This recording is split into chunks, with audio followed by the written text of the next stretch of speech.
Hey guys, hope your all doing well. So చాలా మంది అడుగుతున్నారు ఎఫ్బిఓ సక్సెస్ స్టోరీ, నా స్టోరీ సక్సెస్ స్టోరీ చేయమని. సో అడుగుతున్నారు కాబట్టి చేస్తున్నా, but don't take it as inspiration at all. Story చాలా ఇంట్రెస్టింగ్ గా ఉంటుంది and little bit fun also. Video ending వరకు చూడండి. ఎవ్రీ డీటెయిల్, ప్రిలిమ్స్ ఎలా అయింది, మెయిన్స్ ఎలా అయింది, వాకింగ్ టెస్ట్ ఎలా అయింది, పోస్టింగ్ ఎలా అయింది, డీటెయిల్ గా చెప్తా. ఓకే. సో ఫస్ట్ నేను 2018లో నాది గ్రాడ్యుయేషన్ కంప్లీట్ అయింది, మెకానికల్ ఇంజనీరింగ్. సో నేను 2018 కంప్లీట్ అయిన వెంటనే యూపీఎస్సీ సివిల్ సర్వీసెస్కి ప్రిపేర్ అవుదామని చెప్పి మీ అండ్ మై సిస్టర్, మా సిస్టర్ 2018లో ఏజీబీఎస్సీ అగ్రికల్చర్ బీఎస్సీ కంప్లీట్ అయింది. సో ఇద్దరం వీ వెంట్ టు హైదరాబాద్ అనమాట, యూపీఎస్సీ ప్రిపేర్ అవుదామని సివిల్ సర్వీసెస్కి. సో అక్కడ కోచింగ్ ఇన్స్టిట్యూట్లో జాయిన్ అయ్యాము, అక్కడే హాస్టల్లో వీఆర్ స్టేయింగ్. బట్ మనకి ఏపీలో 2018-19 ఇది election year. So election year కాబట్టి టపటపటపా నోటిఫికేషన్స్ వేసేస్తూనే ఉన్నాడు.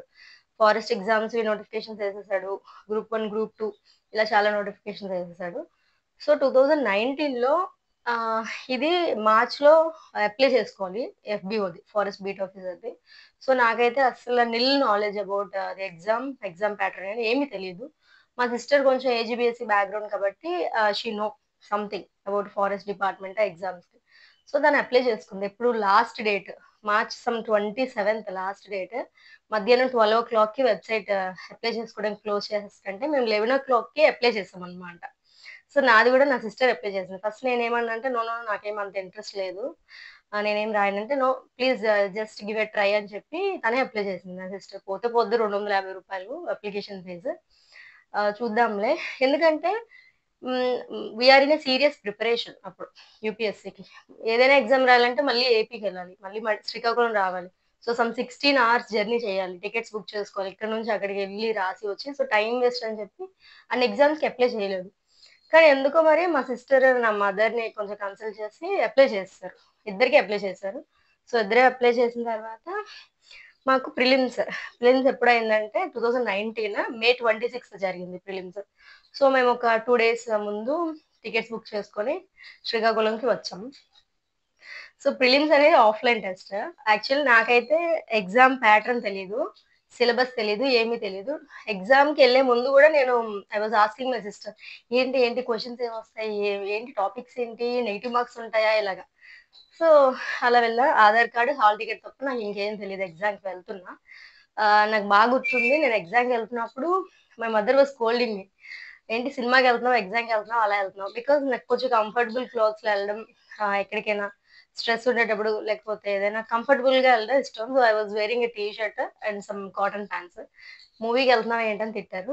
నేను ఐ వాజ్ లైక్, మూవీకి వెళ్తున్నామా ఎగ్జామ్కి వెళ్తున్నామా అనేది కాదు, ఎగ్జామ్ క్లియర్ చేసామా లేదా అనేది కావాలి. But I was clear in my mind, నాకు ఏమి సిలబస్ తెలియదు, ఏం తెలియదు, ఏదో లైట్ రాస్తున్నా అని చెప్పి. సో వెళ్ళాను. ప్రిలిమ్స్ అయిపోయింది. ప్రిలిమ్స్ ఓన్లీ ఒక్క పూటే. సో మార్నింగ్ సెక్షన్ అయిపోయింది, రాస్తాను, ఎవరు తెలియదు అక్కడ ఎగ్జామ్ సెంటర్లో. సో ఎవరితో ఏం మాట్లాడలేదు. ఇంకా అలా మళ్ళీ బస్ ఎక్కి again back to my home వచ్చాము. And me and my sister was discussing. Okay, నేను అంటే యూపీఎస్సీ ప్రిపేర్ అవుతున్నాను కాబట్టి ఆ ప్రిపరేషన్లో ఇవి కొంచెం ఇది చాలా ఈజీగా అనిపించింది యాక్చువల్గా ప్రిలిమ్స్ నాకు. బాగానే రాస్తాం అనుకున్నా. ఓకే, వదిలేసాం, అయిపోయింది. మళ్ళీ we back to our hostel, Hyderabad మళ్ళీ వెళ్ళిపోయిన తర్వాత మాకు మెయిన్స్ రిజల్ట్ వచ్చింది. ప్రిలిమ్స్ రిజల్ట్ ఇద్దరిది అయిపోయింది. ఇద్దరిది అయిపోయింది. దెన్ ఐ వాజ్ లైక్, ఆ ప్రిలిమ్స్ అయిపోయింది, మెయిన్స్ ఎలాగైనా ఈసారి ప్యాటర్న్ తెలుసుకోవాలి, సిలబస్ అన్ని చూస్తాను, నేను ఎలాగైనా మెయిన్స్ బాగా ప్రిపేర్ అవుతాను. I was telling my sister. అంతేగాని అసలు ఎప్పుడు సిలబస్ చూడలేదు, ఏమీ చూడలేదు. నెక్స్ట్ మెయిన్స్ డేట్స్ ఇచ్చారు. ఎప్పుడు సెప్టెంబర్లో. సేమ్ 2019లో September 3rd జరిగింది మెయిన్స్. కానీ మేము 2019 ఆగస్ట్లో వచ్చేసాం. I was suffering with typhoid and malaria అనమాట. సో చాలా వీక్ అయిపోయి హాస్టల్ నుంచి మళ్ళీ మన ఏపీకి వచ్చేయడం జరిగింది, హైదరాబాద్ నుంచి. సో వచ్చేసాము, సర్లే ఎలాగో వచ్చేసాము, ఎగ్జామ్ కూడా ఉంది కదా, ఎగ్జామ్ రాసి వెళ్ళిపోదాం అని చెప్పి September 3rd ఎగ్జామ్కి వెళ్ళాం. సో ఏమైందంటే అక్కడ మా హాస్టల్, హైదరాబాద్లో హాస్టల్ మేట్, ఇక్కడ తను కూడా Srikakulam district. So she invited us, లంచ్కి ఇన్వైట్ చేసింది. ఎవరైనా ఎగ్జామ్ మధ్యలో ఇలాంటి పెట్టుకోరు అసలు. మనకి మెయిన్స్ 2 పేపర్స్, మార్నింగ్ ఒకటి ఉంటుంది అండ్ మధ్యాహ్నం ఒకటి, పోస్ట్ లంచ్ తర్వాత ఒకటి ఉంటుంది. సో లంచ్ మార్నింగ్ ఎగ్జామ్ అయిన తర్వాత మేము లంచ్కి వస్తా అని చెప్పి నేను మా సిస్టర్ దానికి చెప్పేసాం. ఎగ్జామ్ మధ్యలో ఇలాంటి అసలు పెట్టుకోరు కూడా జనరల్గా సీరియస్ క్యాండిడేట్స్. బట్ మేము చూడండి ఎలా ఉన్నామో. సో మార్నింగ్ పేపర్ మనకి క్వాలిఫైయింగ్ టెస్ట్ ఉంటుంది కదా! ఎలా ఇస్తారంటే మనకి ఫస్ట్ పేపర్ ఇస్తారు. White paper. Qualifying test essay రాయాలి కాబట్టి వైట్ పేపర్ ఇస్తారు. మన సిస్టమ్ ముందు మనమే కూర్చుంటాం. ఆన్‌లైన్ టెస్ట్ కాబట్టి ఇది ఎప్పుడైతే దీనికిచ్చిన టైం అయిపోతదో ఎస్సే రైటింగ్‌కి ఆటోమేటిక్‌గా మనకి సిస్టమ్‌లో ఎగ్జామ్ స్టార్ట్ అయిపోతది పేపర్ 1. సో, అలాగే ఇది అయిపోయింది. ఇది ఎస్సే రైటింగ్ గూడా నేను ఏం ప్రిపేర్ అవ్వలేదు. టాపిక్స్ ఏంటి తెలీదు. అంత అవేర్‌నెస్ కూడా ఏం లేవు. ఎక్కడైనా సెర్చ్ చేద్దామన్నా పెద్ద ఏం వీడియోస్ ఏమి లేవు. సో, ఆ ముందు రోజే నేనేం చేస్తున్నా అంటే మా సిస్టర్ వేరే సిస్టర్ వాళ్ళ అబ్బాయి 10థ్ క్లాస్ చదువుతున్నాడు. So, I was explaining him about sustainable development ఇవన్నీ. సైన్స్ టెక్స్ట్ బుక్ ఏదో ఎక్స్‌ప్లెయిన్ చేస్తున్నా 10థ్ క్లాస్‌ది. అది చదువుతున్నా. లక్కీగా నెక్స్ట్ డే ఎగ్జామ్ కూడా sustainable development and forest sustainable development గురించే టాపిక్స్ అలా రావడం వల్ల. సో, అది కొంచెం కలిసొచ్చి మనం యూపీఎస్‌సీకి ఎలాగో ప్రిపేర్ అవుతున్నాం. ఆన్సర్ రైటింగ్ అదంతా కొంచెం టచ్ ఉండడం వల్ల ముందు ఇంట్రొడక్షన్ ఎలాగా, తర్వాత బాడీలో సైడ్ హెడ్డింగ్స్, నెక్స్ట్ కన్క్లూజన్ ఎలా ఇవ్వాలి. కొంచెం hand writing is also somewhat good. So, అందుకే నీట్‌గా ప్రెజెంట్ చేయడం వల్ల అయిపోయింది క్వాలిఫైయింగ్ టెస్ట్. పేపర్ 1 కూడా రాసేసాం. తర్వాత లంచ్‌కి ఇన్వైట్ చేసింది గాబట్టి, మళ్ళీ ఎగ్జామ్ సెంటర్ నుంచి బయటకొచ్చేసి, వాళ్ళ ఇంటికెళ్ళి లంచ్ చేసేసి, మళ్ళీ అగైన్ పేపర్ 2 కోసం ఆహ్, ఎగ్జామ్ సెంటర్‌కి వెళ్ళిపోయాం. పేపర్ 2 గూడా ఓకే. నాకు ప్రిలిమ్స్ అంతగా గుర్తులేవు మార్క్స్ ఎన్నొచ్చాయో. బట్ మెయిన్స్ రెస్పాన్స్ షీట్ అనేది ఏపీపీఎస్సీ వెబ్‌సైట్‌లో ఉంటది గాబట్టి చూసాను. పేపర్ 1 51.72 వచ్చింది. పేపర్ 2 32.38 వచ్చింది. సో, 2 కలిపి 83 ఎంతో వచ్చింది. 83, 84 అలా వచ్చాయి. మెయిన్స్. క్వాలిఫైయింగ్ టెస్ట్ మనకి 50 మార్క్స్‌కి 18 వస్తే సరిపోతది. ఐ గాట్ 24 ఎంతో వచ్చింది. 18 అనేది క్వాలిఫైయింగ్ మార్క్. క్వాలిఫైయింగ్ టెస్ట్‌కి. 50కి 18 రావాలి. సో, తర్వాత మళ్ళీ అగైన్ మేము హైదరాబాద్ వెళ్ళిపోయాం. మెయిన్స్ అయిపోయిన తర్వాత. కొన్ని రోజుల తర్వాత రిజల్ట్ వచ్చింది. రిజల్ట్ వచ్చిన తర్వాత చూసుకుంటే నాది అయింది. నా సిస్టర్‌ది అవ్వలేదు. కానీ మెయిన్స్ నాకన్నా సిస్టర్‌కి 4 మార్క్స్ ఎక్కువొచ్చాయి. షీ గాట్ సమ్ 88 ఎంతో. చూస్తే ఏంటంటే క్వాలిఫైయింగ్ టెస్ట్‌ది క్వాలిఫై అవ్వలేదు తను. She got 16 50కి.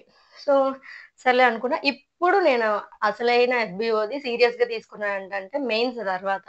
So, next walking test అనేది వెరీ ఇంపార్టెంట్. 16 కిలోమీటర్స్ అనేది నడాలి. ఇంక దీనికి I go through the fitness and all.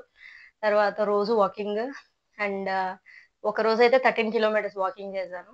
So, walking test అనేది మాకు డిసెంబర్ 2020లో జరిగింది. కరోనా టైం కాబట్టి అందరిని ఒకేసారి పిలవలేదు. 45 మందిని, 40 మందిని అలా పిలిచాడు. సో, వాకెళ్తున్నప్పుడు కూడా నాది 16 కిలోమీటర్స్ 2 అవర్స్ 40 మినిట్స్‌లో అయిపోయింది వాకింగ్.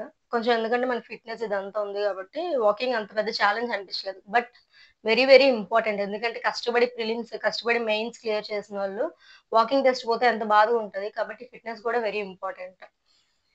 సో, వాకింగ్ టెస్ట్ చూసుకోండి నేను prelims, mains walking test dates అనే చెప్తున్నాను. సో, ఎంత టైమ్ గ్యాప్ అనేది ఉంటుందో మీరు అబ్జర్వ్ చేయండి. డిసెంబర్‌లో అయిపోయిన తర్వాత నెక్స్ట్ 2021 జాన్వరిలో మాకు డాక్యుమెంట్ వెరిఫికేషన్ జరిగింది. సో, అప్పుడు గూడా ఐ వాస్ లైక్ ఓకే. ముందు డాక్యుమెంట్స్ అన్నీ ఏమేమి కావాలో వాళ్ళు చాలా క్లియర్‌గా మెన్షన్ చేశారు. కాస్ట్ సర్టిఫికేట్స్, ఓబీ సర్టిఫికేట్స్ ఇవన్నీ క్లియర్‌గా అటెస్టేషన్స్ అన్నీ క్లియర్‌గా మెన్షన్ చేశారు. బట్ అంటే ఐ వాస్ వెరీ ఎంత సీరియస్‌గా లేడు అంటే ఇక్కడే ఇదే చూపిస్తుంది. డాక్యుమెంట్స్ అన్నీ తీసుకొని విజయవాడ వెళ్ళాము. విజయవాడలో వెరిఫికేషన్ అవుతుంది. వెరిఫికేషన్‌లో వాళ్ళు కొన్ని డాక్యుమెంట్స్ సబ్మిట్ చేయమన్నారు. నేను అట్‌లీస్ట్ అవి ప్రింట్ ఔట్స్ గూడా తీసుకురాలే. ఓన్లీ మనకేంటి ఒరిజినల్ సర్టిఫికేట్స్ తీసుకొనెళ్ళా నేను. So, they were asking printouts. Already mention చేసుంది కదా! ప్రింట్ ఔట్స్ ఎందుకు తీసుకురావాలి సబ్మిట్ చేయాలి కదా! నేను ఐ వాస్ లైక్ మీరే ఇచ్చేయండి ప్రింట్ ఔట్స్ అని చెప్పి ఇంకా వాళ్ళకి ఒరిజినల్స్ ఇచ్చి ప్రింట్ ఔట్స్ తీసి వాళ్ళిచ్చిన ప్రింట్ ఔట్స్ వాళ్ళకే ఇచ్చా. అంత సీరియస్‌గా తీసుకోలేదు నేను. But very, very serious. అందుకే నేను సక్సెస్ స్టోరీ చెప్పట్లేదు ఎవరికీ. Because this is unexpected success story ఇది. నెక్స్ట్ మాకు పోస్టింగ్ అయిపోయింది. 2021 జాన్వరిలో డాక్యుమెంట్ వెరిఫికేషన్. పోస్టింగ్ లేట్ అయిపోయింది. 2021లోనే నవంబర్‌లో జరిగింది మాకు పోస్టింగ్. పోస్టింగ్ వచ్చేటప్పుడు కూడా నాకు అప్పటి వరకు తెలీదు. యూనిఫార్మ్ ఉంటుంది. అంటే ఐ మీన్ ఈ ఖాకీ యూనిఫార్మ్ ఉంటుంది. ఏం తెలీదు. మాకు పోస్టింగ్ ఇచ్చిన తర్వాత మీరు జాయినింగ్ అయ్యేటప్పుడు విత్ యూనిఫార్మ్ వెళ్లి జాయిన్ అవ్వాలి రేంజ్ ఆఫీస్‌లో అని చెప్పారు. అప్పటికప్పుడు ఇంకా యూనిఫార్మ్ క్లాత్ తీయించుకొని, కుట్టించుకొని దానికి ఏం బ్యాడ్జ్‌లుండాలి, ఏమి అసలు నిల్ నాలెడ్జ్ ఏమి తెలీదు. అసలు ఏ క్యాప్ ఉండాలి, బ్యారెట్ క్యాప్ ఉండాలా, పీక్ క్యాప్ ఉండాలా అసలేమి తెలీదు. సో, అంత అన్‌అవేర్‌గా ఎగ్జామ్ రాసేసి చేశాను. సో, అందుకే ఈ వీడియోస్ అనేవి చేస్తున్నాను. జస్ట్ టు క్రియేట్ అవేర్‌నెస్ అన్నమాట. చాలా మంది ప్రిపేర్ అవుతారు కాబట్టి ఈ డిపార్ట్‌మెంట్ ఎగ్జామ్స్ గురించి చాలా మందికసలు తెలీదు. ఫారెస్ట్ డిపార్ట్‌మెంట్ ఒకటుంది ఎగ్జామ్స్ ఇలా ప్రతి ఇయర్ ఐ మీన్ నోటిఫికేషన్ వచ్చి ఇలా రాస్తాము అని. సో, అందుకే అవేర్‌నెస్ క్రియేట్ చేయడం కోసమే ఈ వీడియోస్ చేస్తున్నాను. Thank you guys.